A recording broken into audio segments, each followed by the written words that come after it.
আসসালামু আলাইকুম প্রিয় শিক্ষার্থীরা, কেমন আছো? সবাই নিশ্চয়ই ভালো আছো, ঘরে আছো, সুস্থ আছো। আমি মোসাম্মদ মৌসুমী আক্তার, প্রভাষক ভূগোল, Shahid Mamun Mahmud police lines school and college, Rajshahi. একাদশ শ্রেণীর শিক্ষার্থীদেরকে অনলাইন ক্লাসে স্বাগত জানাচ্ছি। বিষয় ভূগোল। শিক্ষার্থীরা, আমরা চতুর্থ অধ্যায়ের একটা পাঠ উপস্থাপন করব।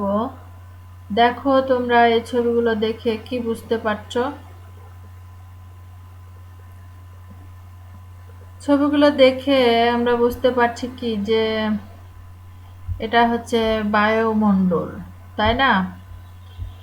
বায়ুর যে উপাদান রয়েছে, বায়ুমণ্ডলের যে স্তর রয়েছে, এগুলো এখানে দেখা যাচ্ছে। তো দেখো, তাহলে আমাদের আজকের পাঠ হচ্ছে বায়ুর উপাদান ও বায়ুমণ্ডলের স্তর বিন্যাস।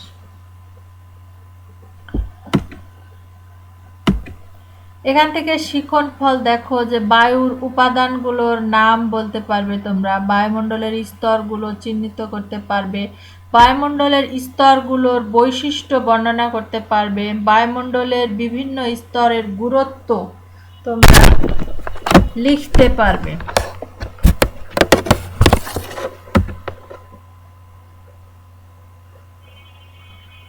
দেখো যে বায়ুমণ্ডল তাহলে কি, তাই না? এই যে আমাদের পৃথিবী, তাই না? পৃথিবীর চারদিকে যে একটা আবরণ, গ্যাসীয় আবরণ পৃথিবীকে বেষ্টন করে আছে, এটাই হচ্ছে আমাদের বায়ুমণ্ডল। পৃথিবীর চারদিকে যে গ্যাসীয় আবরণ পৃথিবীকে বেষ্টন করে আছে, এটাই হচ্ছে বায়ুমণ্ডল। পৃথিবীর সৃষ্টির শুরুতে কিন্তু এই বায়ুমণ্ডল ছিল না। ধীরে ধীরে জলীয় বাষ্প, কার্বন ডাইঅক্সাইড, নাইট্রোজেন পৃথিবীর চারপাশে ঘনীভূত হয়ে বায়বীয় আবরণের সৃষ্টি করে। এভাবে বায়ুমণ্ডলের উৎপত্তি হয়। আর বিজ্ঞানীদের ধারণা যে ভূপৃষ্ঠ থেকে 10 কিলোমিটার উচ্চতা পর্যন্ত বায়ুমণ্ডলের অস্তিত্ব রয়েছে।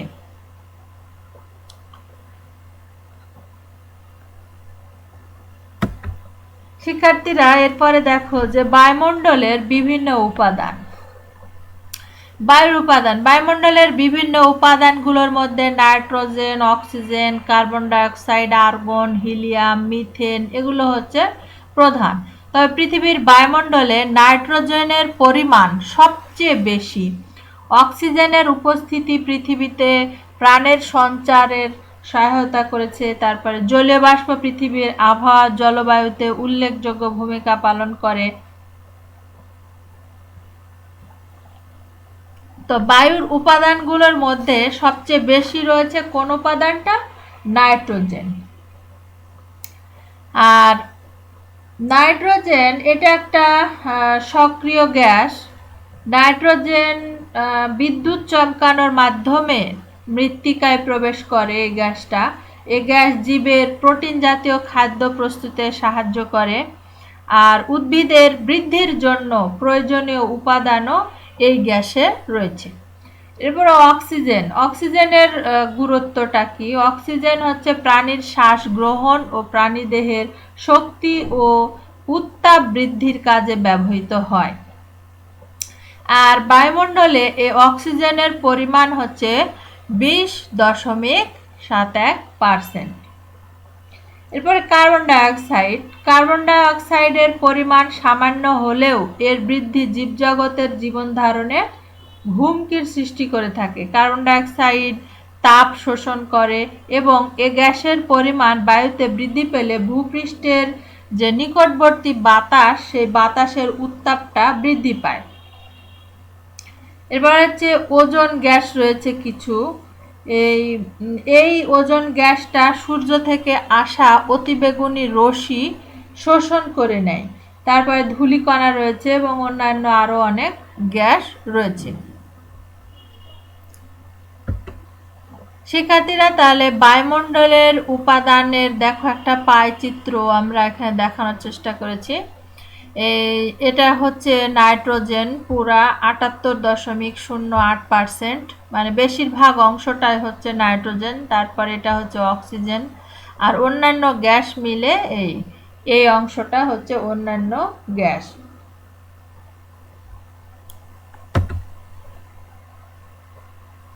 তাহলে একক কাজ একটা দেখো যে বায়ুমণ্ডলের উপাদানগুলোর নাম তোমরা খাতায় লিখো। এরপরে দেখো বায়ুমণ্ডলের স্তর বিন্যাস। বায়ুমণ্ডলের স্তর আসলে কয়টা? ভূমি হতে উপরের দিকে বায়ুর তাপ হ্রাস পায়, তবে কখনো নির্দিষ্ট উচ্চতায় তাপমাত্রা বৃদ্ধিও পায়। তো বায়ুর এই তাপমাত্রার ওপর ভিত্তি করে বায়ুমণ্ডলের স্তরকে 5 ভাগে ভাগ করা যায়।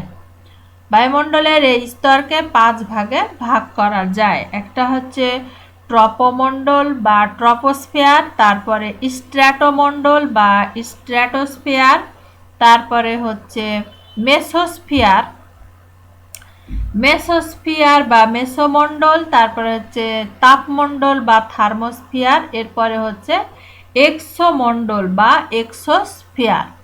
এই হচ্ছে বায়ুমণ্ডলের স্তর। তাহলে শিক্ষার্থীরা বায়ুমণ্ডলের স্তর আমরা কয়টা দেখলাম? 5টা। কি কি? ট্রপোমণ্ডল, স্ট্র্যাটোমণ্ডল, মেসোমণ্ডল, তাপমণ্ডল আর এক্সোমণ্ডল। দেখো বায়ুমণ্ডলের স্তর বিন্যাসগুলোর মধ্যে সবচেয়ে গুরুত্বপূর্ণ হচ্ছে ট্রপোমণ্ডল। এই ট্রপোস্ফিয়ার ভূপৃষ্ঠের কাছাকাছি একটা স্তর, বায়ুমণ্ডলের সর্বনিম্ন স্তর। জীবজগতের জন্য এই স্তর খুবই গুরুত্বপূর্ণ।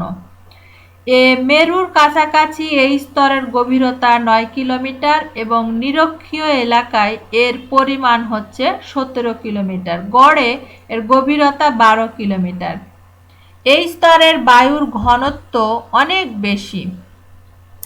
এই ট্রপোস্ফিয়ার বা ট্রপোমণ্ডলে বায়ুর ঘনত্বটা থাকে অনেক বেশি। আবহাওয়া ও জলবায়ুর দিক থেকেও এই স্তর গুরুত্বপূর্ণ। এই স্তরে জলীয় বাষ্প, ধূলিকণা অশান্ত বায়ুর সাথে মিলিত হয়ে মেঘ, ঝড়ের সৃষ্টি করে এবং আবহাওয়ার পরিবর্তন ঘটায়। এজন্য এই স্তরটাকে আবহাওয়া মণ্ডলও বলা হয়ে থাকে।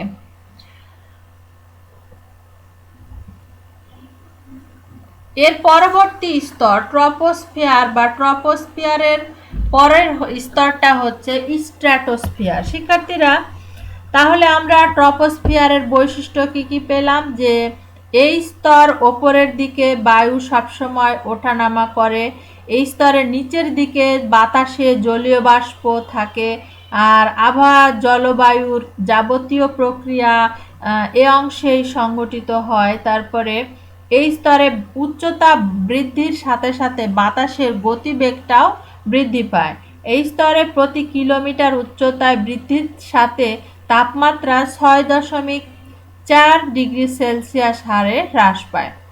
শিক্ষার্থীরা, ট্রপোস্ফিয়ারের ওপরের স্তর আর স্ট্র্যাটোস্ফিয়ারের আগে এটা হচ্ছে ট্রপোপোজ।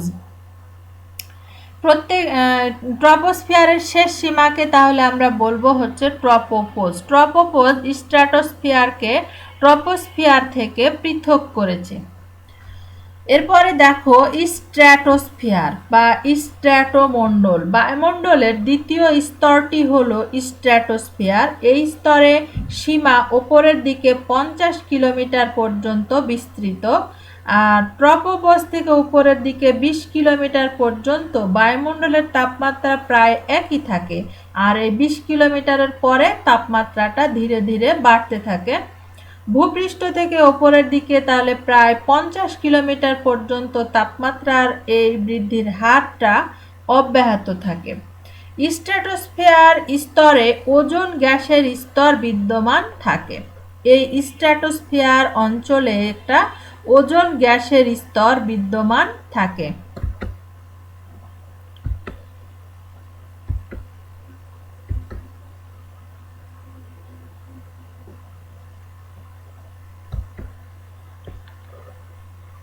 শিক্ষার্থীরা,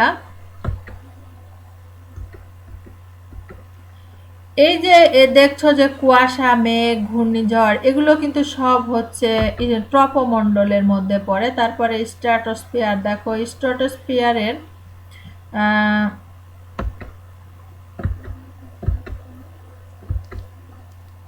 স্ট্র্যাটোস্ফিয়ারের মধ্য দিয়ে বিমান চলাচল করে। এরপরে হচ্ছে যে ওজোন গ্যাসের একটা স্তর বিদ্যমান থাকে। ওজোন গ্যাস সূর্য থেকে যে আসা অতিবেগুনি রশ্মি, এই রশ্মিটা শোষণ করে। আবহাওয়াগত পরিবর্তনে এই স্তরের ভূমিকা সামান্য। এই স্তরে বায়ুর চাপ ও ঘনত্ব কম থাকে, আর জলীয় বাষ্প এই স্তরে নেই। এই স্তরের ঊর্ধ্বসীমাকে আমরা বলি স্ট্র্যাটোপোজ। তাহলে ট্রপোস্ফিয়ারের ঊর্ধ্ব সীমা হচ্ছে ট্রপোপোজ, স্ট্র্যাটোস্ফিয়ারের ঊর্ধ্ব সীমা হচ্ছে স্ট্র্যাটোপোজ। তো স্ট্র্যাটোস্ফিয়ারের বৈশিষ্ট্য তাহলে কি কি, দেখো যে এখানে জলীয়বাষ্পের পরিমাণ খুবই কম, তাপমাত্রার তেমন পরিবর্তন হয় না। এই স্তরে 20 কিলোমিটারের পর থেকে তাপমাত্রা ধীরে ধীরে কি বৃদ্ধি পায়, আর চাপ ও ঘনত্ব অনেক কম এই স্তরে। শিক্ষার্থীরা, তাহলে ট্রপোস্ফিয়ার স্তর মানুষের সবচেয়ে প্রয়োজনীয় স্তর কেন, তোমরা এটা লিখবে। এরপরে আমরা দেখো যে স্ট্র্যাটোমণ্ডলের গভীরতা কত শিখলাম, যে 50 কিলোমিটার। এখানে একটা কি ওজোন গ্যাসের স্তর রয়েছে, যা সূর্য থেকে আসা অতিবেগুনি রশ্মিটা শোষণ করে। আর এই স্তরের আবহাওয়াটা কি শান্ত, শুষ্ক ও ঝড় বৃষ্টি নাই। এজন্য জেট বিমানগুলো এই স্তর দিয়ে চলাচল করে। এরপরে দেখো মেসোমণ্ডল বা মেসোস্ফিয়ার। এই মেসোস্ফিয়ারটা হচ্ছে স্ট্র্যাটোস্ফিয়ারের ওপরের স্তর বা বায়ুমণ্ডলের তৃতীয় স্তরের নাম হচ্ছে মেসোস্ফিয়ার। স্ট্র্যাটোপোজের পরে বায়ুর তাপমাত্রা আবার হ্রাস পেয়ে থাকে। ভূপৃষ্ঠ থেকে উপরের দিকে 80 কিলোমিটার পর্যন্ত বায়ুর তাপমাত্রা হ্রাসের এই ধারা অব্যাহত থাকে। এই স্তরের ঊর্ধ্বসীমাকে আমরা বলি মেসোপোজ। তাহলে মেসোস্ফিয়ারের বৈশিষ্ট্য হচ্ছে, দেখো যে এর গভীরতা হচ্ছে 80 কিলোমিটার, আর তাপমাত্রা -83 ডিগ্রি সেলসিয়াস পর্যন্ত হতে পারে। এই স্তরে উচ্চতা বৃদ্ধির সাথে সাথে তাপমাত্রা কমে যায়, আর বায়ুর চাপ ও ঘনত্ব খুবই কম। আর মেসোস্ফিয়ার বা মেসোমণ্ডলের সবচেয়ে উপরের অংশটাকে আমরা বলবো মেসোপোজ বা মেসোবিরতি। এখানে এই স্তরে উল্কা এসে পুড়ে যায়, শীতলতম উল্কা এখানে পুড়ে যায়। এই স্তরকে এজন্য বলা হয় শীতলতম স্তর। উল্কা যেগুলো আসে ভূপৃষ্ঠের দিকে, সেই উল্কাগুলো এই স্তরে এসে পুড়ে যায়। এরপরে হচ্ছে তাপমণ্ডল বা থার্মোস্ফিয়ার, যেটা এটার গভীরতা হচ্ছে 500 কিলোমিটার।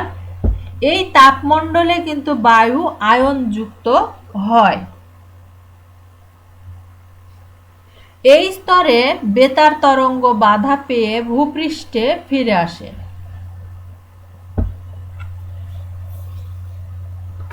তাহলে দেখো যে থার্মোস্ফিয়ারের বৈশিষ্ট্য হচ্ছে ওজোন স্তর পার হওয়ার সাথে সাথে এই স্তরে বায়ুর উষ্ণতা দ্রুত বৃদ্ধি পায়, আর এই উষ্ণতা 109 ডিগ্রি সেলসিয়াস পর্যন্ত হয়। এই স্তরে উত্তাপের অত্যন্ত ধীর পরিবহন হতে দেখা যায়, আর এই স্তর থেকে বেতার তরঙ্গটা প্রতিফলিত হয়।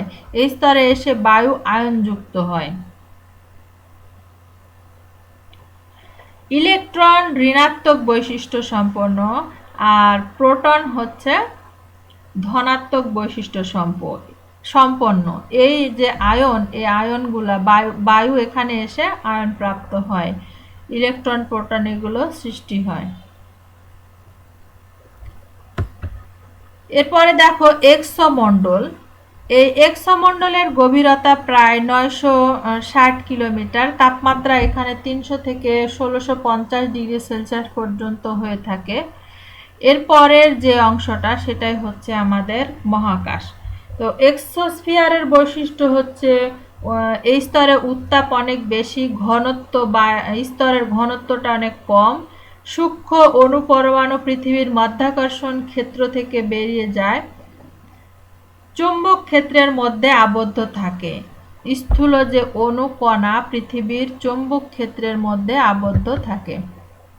শিক্ষার্থীরা দেখো, তাহলে আমি একটা কুইজের মতো একটা দিয়েছি, যে এটা দেখে তোমরা বুঝতে পারবে যে এটা হচ্ছে ট্রপোমণ্ডলের বৈশিষ্ট্য মেঘ, তারপরে হচ্ছে গভীরতা, তো স্ট্র্যাটোমণ্ডলেও তাই, এটা উড়োজাহাজ চলে, তারপর হচ্ছে মেসোমণ্ডলে ৮০ কিলোমিটার গভীরতা পর্যন্ত, আর উল্কা এসে কি মেসোমণ্ডলে পুড়ে যায়। এরপর দেখো যে মূল্যায়নের জন্য কিছু প্রশ্ন দিয়েছি। বায়ুতে নাইট্রোজেনের পরিমাণ কত? তোমরা নিশ্চয়ই বলতে পারবে ৭৮.০৮%। বায়ুমণ্ডলের কোন স্তরে জেট বিমানগুলো চলাচল করে? এটাও নিশ্চয়ই পারবে। তারপরে কোন স্তরে বেতার তরঙ্গ প্রতিফলিত হয়? এটাও নিশ্চয়ই বলতে পারবে, যে থার্মোস্ফিয়ার বা তাপমণ্ডল। শিক্ষার্থীরা, তাহলে আমরা আজকে শিখলাম হচ্ছে বায়ুর উপাদান এবং বায়ুমণ্ডলের স্তর বিন্যাস। তাহলে একটা বাড়ির কাজ নাও। বাড়ির কাজ হচ্ছে বায়ুমণ্ডলের বিভিন্ন স্তরের গুরুত্ব বিশ্লেষণ করো। শিক্ষার্থীরা, তাহলে আজ এ পর্যন্তই। তোমরা ঘরে থেকো, সুস্থ থেকো,